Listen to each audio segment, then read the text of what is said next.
Bonjour, donc il me revient la tâche de vous présenter la revue de la littérature. Donc une grande quantité d'informations est disponible au sujet des sténoses lombaires dans la littérature médicale. L'efficacité de la chirurgie est largement démontrée en cas de bonne concordance radioclinique. C'est le cas en particulier sur le plan de l'amélioration des douleurs, des scores fonctionnels et de la qualité de vie. Les patients que nous traitons sont malgré tout de plus en plus âgés avec une demande fonctionnelle croissante.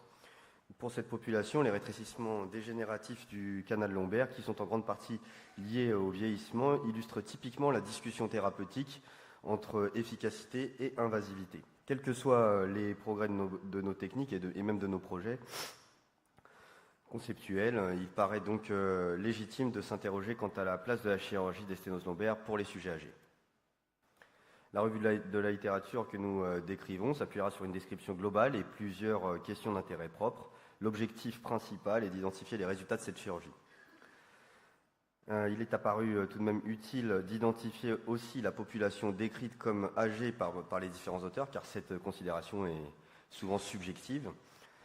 Les autres questions concernent les choix techniques potentiellement les plus adaptés. Existe-t-il des stratégies préopératoires d'optimisation des résultats? Et enfin, quel est le bilan médico-économique de ces traitements? Pour la méthode, il s'agissait d'une recherche Medline exclusive, mais qui est apparue finalement assez riche.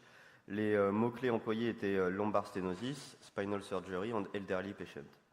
Le cadre s'est limité à la recherche humaine en langue anglaise sur les 10 dernières années. Nous avons exclu les séries de moins de 30 patients et les travaux biomécaniques. Ceci aboutit à 1417 références, en tout cas lors de la dernière actualisation qui date de la semaine dernière.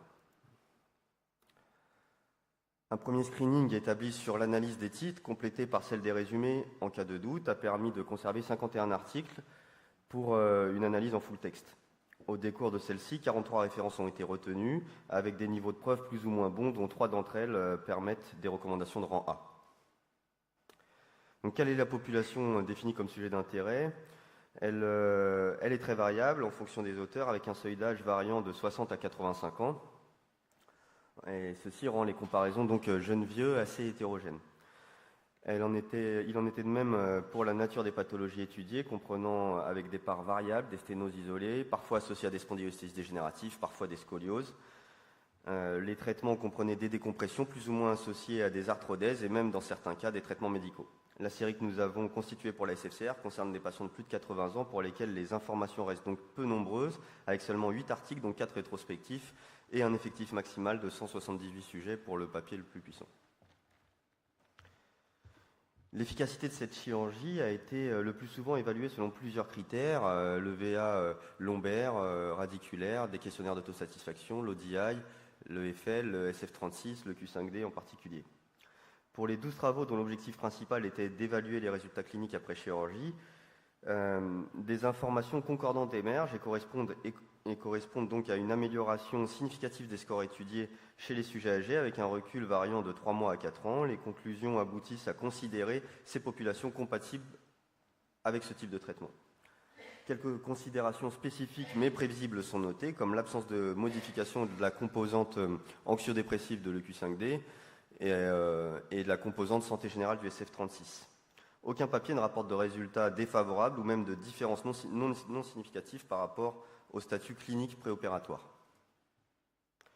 2 papiers tentent d'évaluer plus spécifiquement l'influence de l'âge sur les résultats cliniques. Le premier est celui de Gauchi, qui s'appuie sur une série prospective de 377 patients avec une bonne méthodologie. Il pondère un peu les informations précédentes car il identifie une faible corrélation entre âge et score clinique péjoratif préopératoire et surtout une corrélation négative entre âge et efficacité de la chirurgie à 6 semaines. Il suggère ainsi que les plus jeunes tirent un bénéfice plus important de ces procédures. Le second papier est celui de Sobotke, qui est une étude rétrospective de données collectées prospectivement concernant 4768 sténoses tirées d'un registre international européen. 3 groupes d'âge y sont définis, 20-65, 65-75 ans et plus de 75 ans. La méthode comporte un modèle de régression logistique multivarié, intégrant notamment un score de qualité de vie et 2 échelles d'évaluation de la douleur lombaire et radiculaire. Les auteurs montrent une amélioration significative de tous les groupes, sans influence de l'âge sur le résultat post-opératoire. 7 articles ont pour objectif de comparer l'efficacité de la chirurgie entre sujets âgés et sujets jeunes. 2 correspondent à des revues de la littérature. Dans tous les cas, une amélioration clinique est décrite dans les populations les plus âgées avec des complications qui n'apparaissent pas significativement plus fréquentes, sauf lorsque l'âge est associé au diabète, à l'obésité ou à l'ostéoporose. 2 papiers décrivent même des résultats plus favorables dans les groupes d'âge supérieurs. Pour l'analyse spécifique des complications en fonction de l'âge, on retrouve des taux de complications majeurs, variant de 2 à 20% avec une définition arbitraire de la nature des événements concernés. Deyo a une très large série qui rapporte 3,2% d'ISO, 0,6% de décès périopératoires chez des patients de plus de 65 ans. Imago, lui, ne constate pas plus d'événements indésirables entre les groupes de plus de 80 et ceux de plus de 65 ans. L'énorme cohorte de Lee, publiée dans Spine, retrouve dans le sous-groupe des plus de 85 ans, sans comorbidité, 15% de complications, dont 0,22% de mortalité. Si dans cette série 3 comorbidités a été ajoutées, alors les taux de complications passaient à 19% avec 1,4% de mortalité. Les paramètres les plus fréquemment identifiés en association à l'âge pour influencer le risque relatif sont le score ASA, le saignement, la fusion de plus de 3 niveaux et les comorbidités multiples. Alors toutefois, la majorité des études comparatives ne retrouvent pas plus de complications finalement chez les sujets âgés. Pour l'aspect technique, les travaux dédiés aux sujets âgés ne sont pas associés à un bon niveau de preuve. La place des décompressions et fixations mini-invasives semble intéressante, mais avec des taux de fusion plutôt préoccupants. En cas de scoliose supérieure à 30 degrés après 65 ans, les résultats de Dobbs n'incitent qu'à des fusions courtes, suspendues, ce qui peut paraître un peu surprenant en pratique pour des gens de 65 ans. Une revue de littérature fait l'inventaire et la discussion des systèmes d'ancrage en cas d'ostéoporose sans apporter de recommandations particulièrement pertinentes. Un point m'est apparu particulièrement intéressant, il concerne la stratégie d'optimisation préopératoire. Les gériades s'intéressent de plus en plus à ces stratégies et développent des méthodes d'évaluation de la fragilité des patients dans le but de corriger ou de rendre plus robustes les candidats à la chirurgie. Ce travail d'Harari porte sur une population de 54 patients de plus de 65 ans, programmés pour PTG et PTH.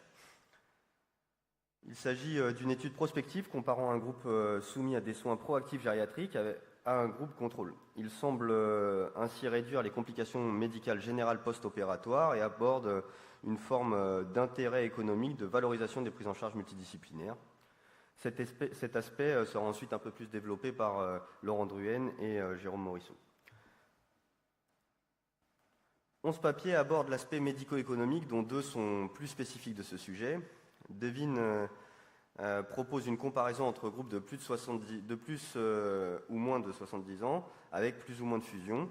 Les résultats aboutissent à un bilan positif et comparable entre les groupes jeunes et âgés, mais aussi entre les groupes plus ou moins arthrodésés. Et cela aboutit à une conclusion assez intéressante d'un réel intérêt médico-économique à soigner cette population.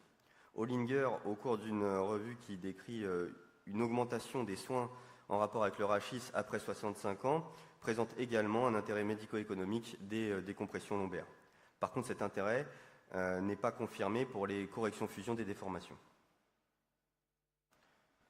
Si un papier devait être sélectionné pour sa pertinence par rapport à notre symposium, il s'agirait sûrement de celui de Rhin dans le JBJS américain en 2015. Il s'agit d'une analyse comparative rétrospective de données collectées prospectivement avec un bon niveau de preuve. Il concerne 1130 sténoses plus ou moins associées à un spondylodégénératif, dont 105 patients de plus de 80 ans avec des traitements chirurgicaux ou médicaux. Les plus de 80 ans avaient plus de comorbidité mais moins de BMI, de dépression et de tabac. Les résultats et les taux de complications sont similaires entre les groupes. Dans le groupe de plus de 80 ans, les résultats cliniques sont meilleurs dans le groupe opéré que dans celui non opéré. En conclusion, la chirurgie des sténoses lombaires du sujet âgé correspond au centre d'intérêt de nombreux travaux, mais l'analyse des sujets de plus de 80 ans reste assez rare.